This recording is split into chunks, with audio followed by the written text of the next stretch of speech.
그런데 문제는 아직 피해자 측에서 나 이거 문제 삼을 거야 라고 얘기만 하고 고소는 하기 이전이다. 그러면 경찰 입장에서는 아직 사건이 들어오지도 않았고 사건화되지 않았는데도 불구하고 모텔에 가가지고 CCTV 확보 이렇게는 안 해주거든요.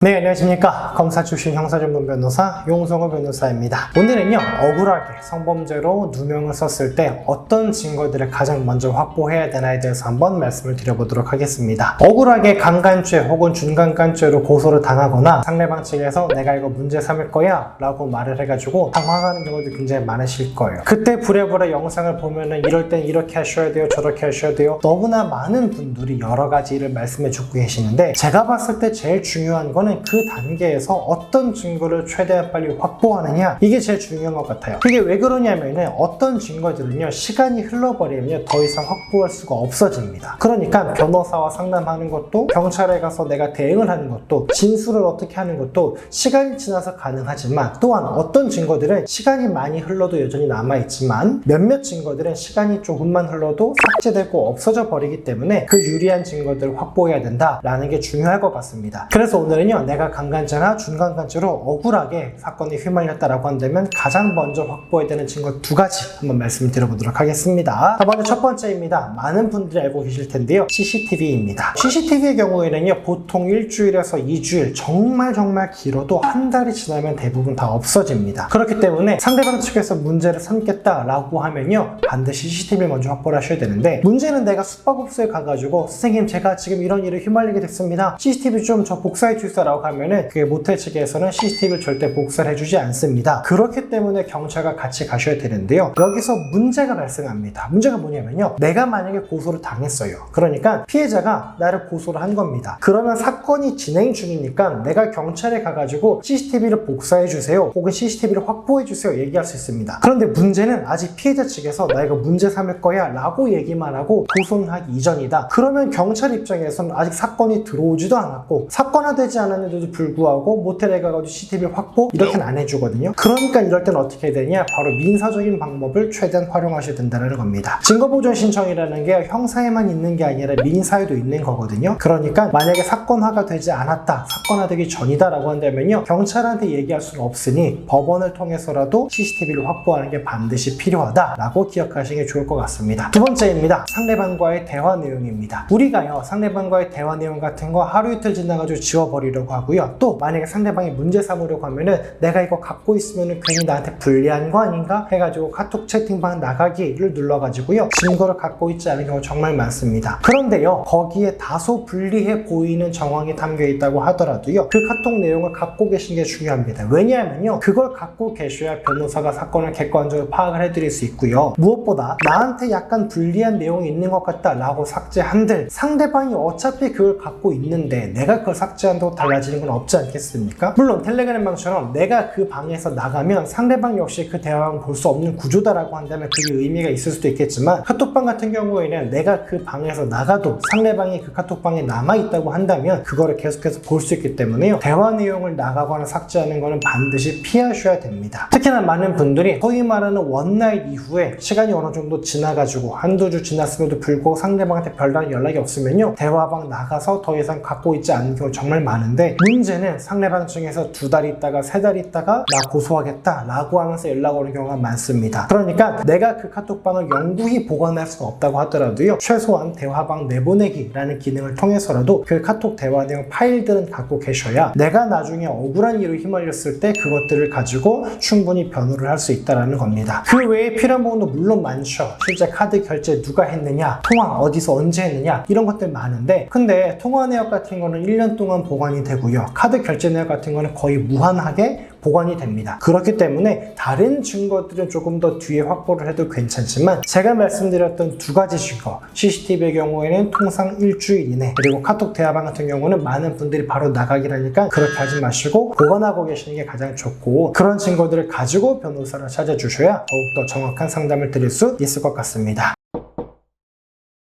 오늘 영상 한번 마무리 지어보도록 하겠습니다. 여러분, 억울하게 성범죄에 휘말리게 됐다. 얼마나 청천벽력 같은 일들이겠습니까? 그럴 때 내가 뭘 먼저 해야 되나 많이 고민하시고 궁금하실 것 같은데요. 제가 안내드린 대로 딱 두 가지, CCTV와 카톡 대화 내용, 문자 내용, 이 두 가지만 갖고 확보하고 계셔도요, 충분히 대응이 가능하니까요, 너무 당황하지 마시고 오늘 제가 영상에서 말씀드린 대로 가장 중요한 증거 먼저 확보하시면 좋을 것 같습니다. 오늘 영상 보시고요, 궁금한 점 있으시면 댓글 남겨주시면 답변 드리도록 하겠습니다. 고맙습니다.